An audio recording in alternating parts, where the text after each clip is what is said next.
Good afternoon and welcome. This is lunchtime news here on TV1. This is News First, where the people come first. Bringing you the news this afternoon, I'm Mariam Gunamijaya. First up, please a look at your headlines. Forthcoming hours decisive. New Prime Minister expected to be sworn in. Meetings between party leaders. People in fuel queues during 7-hour curfew window. Public transport services disrupted. Plans to sell Uchimunia Island to a Swiss company.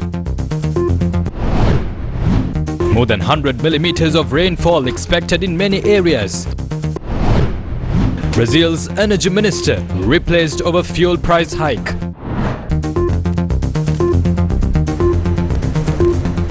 In your lead story this afternoon, the leaders of parties in Parliament met today. Speaker Mahinda Yapa chaired the meeting that began at 9 this morning.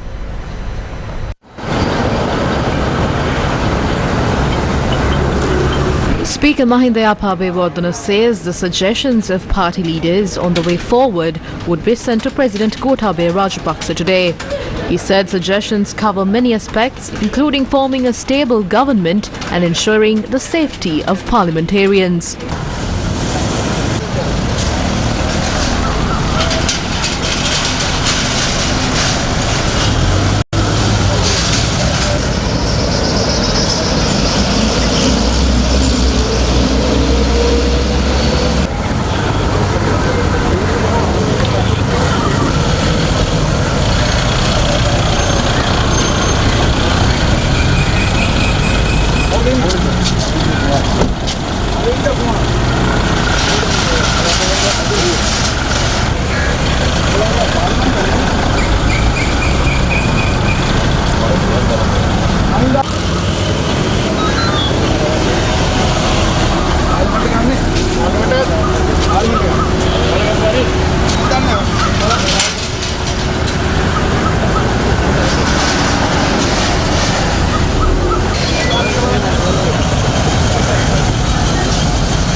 Independent lawmakers have come up with 3 names to be nominated for the post of Prime Minister. But Sri Lanka Freedom Party leader Maithripala Sirisena says the names have not been sent to the President. Nimal Siripala de Silva, Dallas Alha-Perma and President's Counsel Vijayadasa Rajapaksa are the nominees.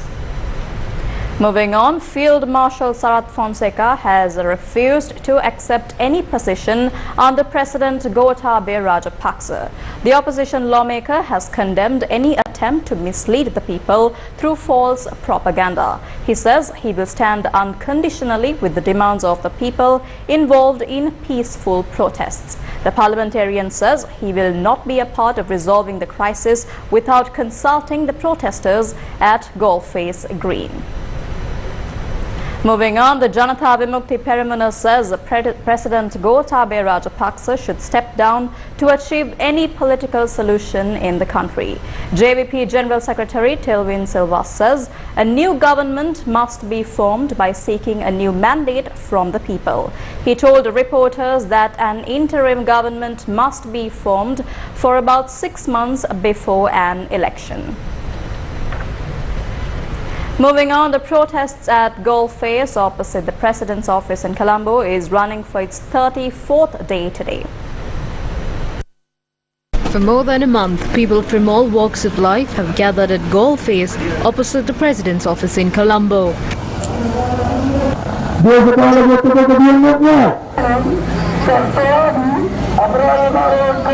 They have been demanding the resignation of President Gotabaya Rajapaksa as issues continue to mount, leaving people helpless.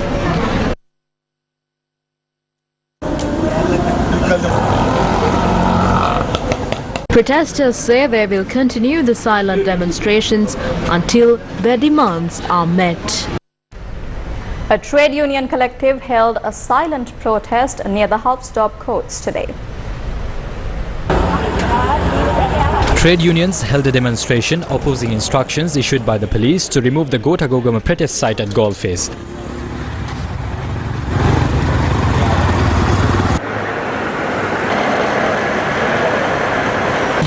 Police didn't take any action against those who were involved in attacking the youth at the Golface protest. Now the same police officials are requesting a court order to remove the youth who are protesting at Golface.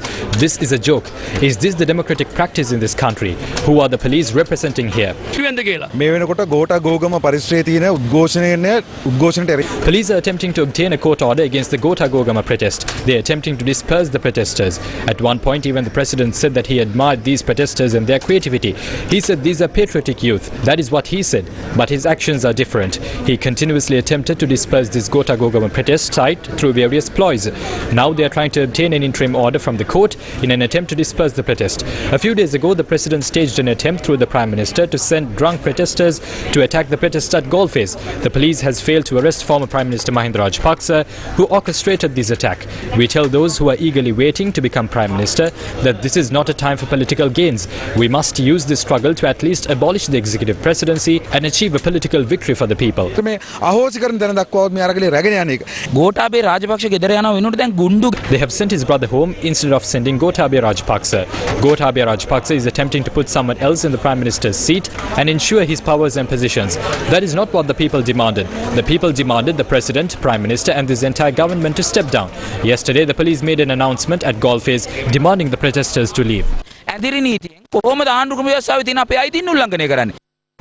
Meanwhile, several trade unions have launched a protest at the Thelwatha junction in Negombo. Trade unions are protesting at the Thelwatha junction in Negombo. They are demanding to withdraw emergency regulations and to arrest those who stirred the unrest in the country this week.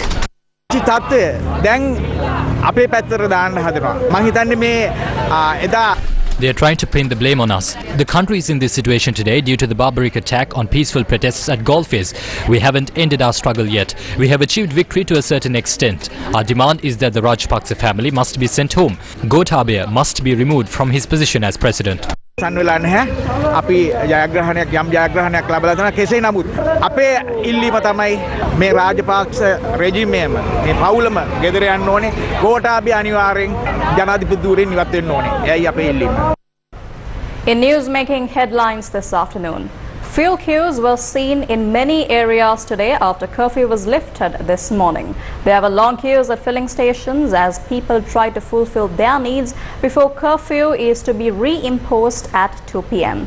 This morning, I visited a filling station at Town Hall in Colombo, and this was the situation. Let's take a look. What we're witnessing right now is a situation at a filling station in Town Hall here in Colombo. You can see a long queue of vehicles extending to maybe 1 kilometer waiting to purchase fuel at this filling station here in Town Hall. Now, as we know, the island-wide curfew that was imposed in the country on Monday was lifted at 7 a.m. today and will be reimposed at 2 p.m. once again. And these people are here to purchase fuel within that 7-hour period of curfew. Now, what we can also see is vehicles including cars, three-wheelers and bikes waiting to purchase fuel at this filling station as well. Here is a look at the queue in the filling station here in Town Hall in Colombo.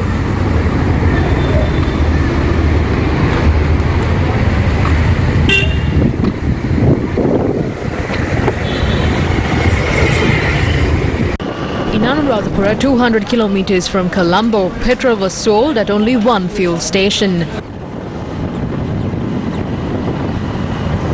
Many filling stations remained closed, a sign that Sri Lanka is running out of fuel stocks. දැනට දින 6ක් වෙනවා මේ තෙල් පොලිමේ.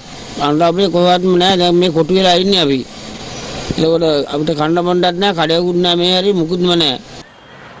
In Valampitia, a suburb of Colombo, a filling station only sold petrol.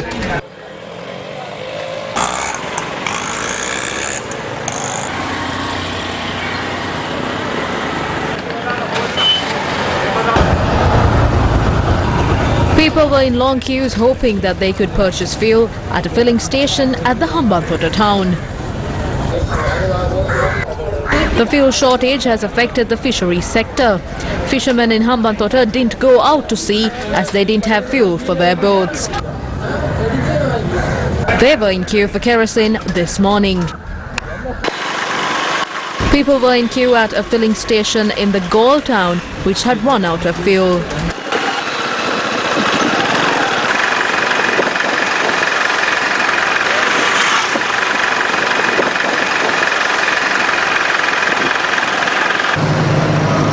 Many filling stations were closed in the Kurunegala town. However, only one fuel station sold petrol. People of Rathmalana were also in queue for fuel today. Our correspondent reported that the roads were blocked in the area due to the queue.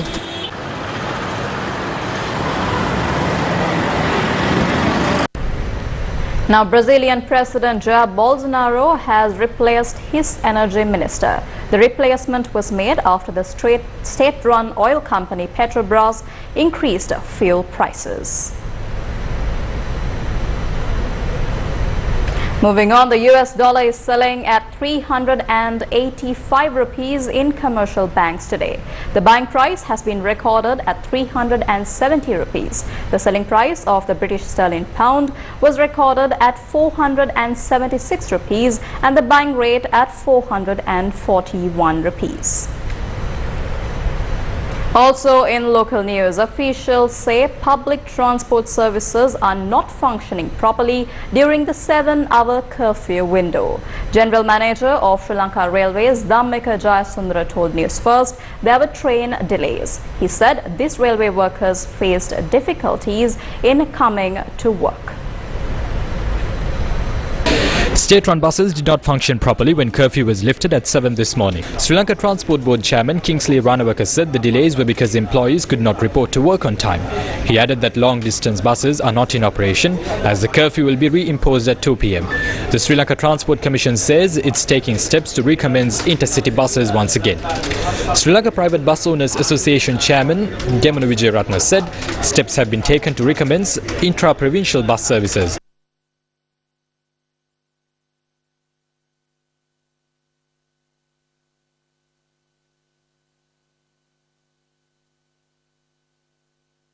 Large crowds were seen at the Kurunegala town after curfew was lifted this morning. A poor turnout of teachers and students were seen at schools in Kurunegala, although schools reopened in the area.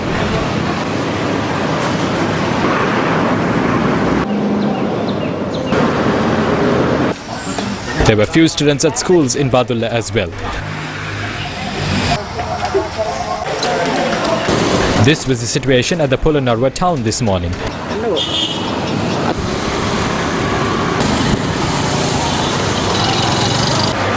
A large crowd had gathered at the Hatton town as curfew was lifted.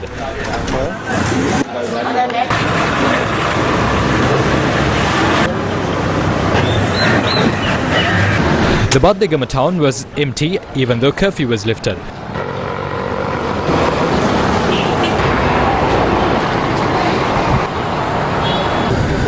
The Hambantota town was also empty today.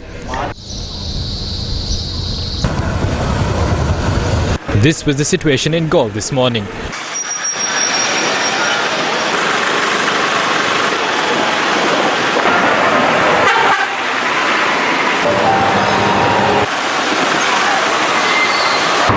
Long queues were seen near the Satosa outlet in Mathura today.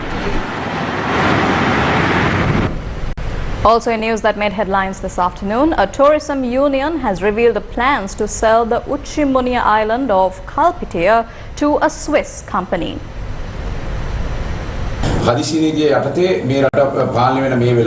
While emergency regulations are in effect, plans are being made to sell the Uchimunia island of Kalpitia, which is important to the tourism sector, to a Swiss company. This is to be sold off at a cost of $417 million. There are no cabinet ministers or responsible officials. Some officials are now destroying valuable tourist landmarks in our country. This would drag the tourism sector down. Prasanna Rantunga had obtained cabinet approval for this in 2020. He is not the minister. How can this take place now? They signed the agreement with New Fortress Energy in a similar way at midnight. We won't allow this to happen.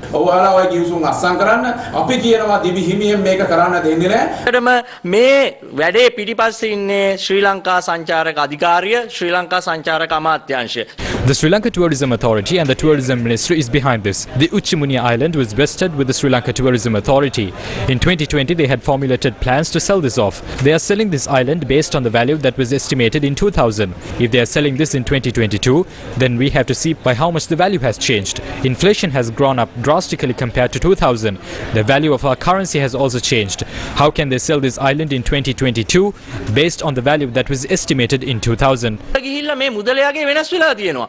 ඉතින් කොහොමද මේ මුදලකට ඒ 2000 හදපු estimate වලට 2022 දී මේ වගේ දූපතක් විකිනෙන්නේ?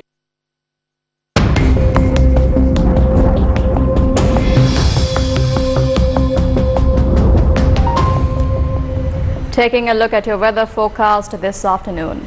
The Met Department says heavy rains are expected in the western, Sabaragamuwa and central provinces. Now, heavy rains are also expected in the Galle and Matra districts. Wind speeds may also increase in some areas and the people are requested to take precautions from lightning. Now, 5 sluice gates were opened in the Mahadali Dam due to the heavy rains in Polgolla yesterday. Irrigation engineers have asked the residents in the lowland areas in close proximity to the dam to act vigilantly during this time.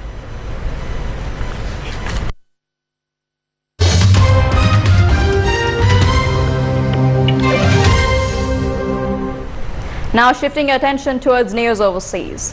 North Korea has ordered a strict national lockdown after confirming its first official COVID-19 infections.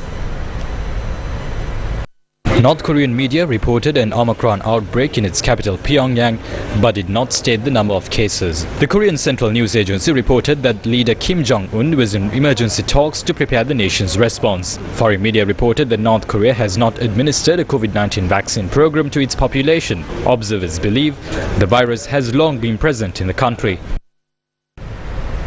And with that, we wrap up this edition of Lunchtime News here on News First, where the people come first. Thank you for watching. A very good day to you and take care.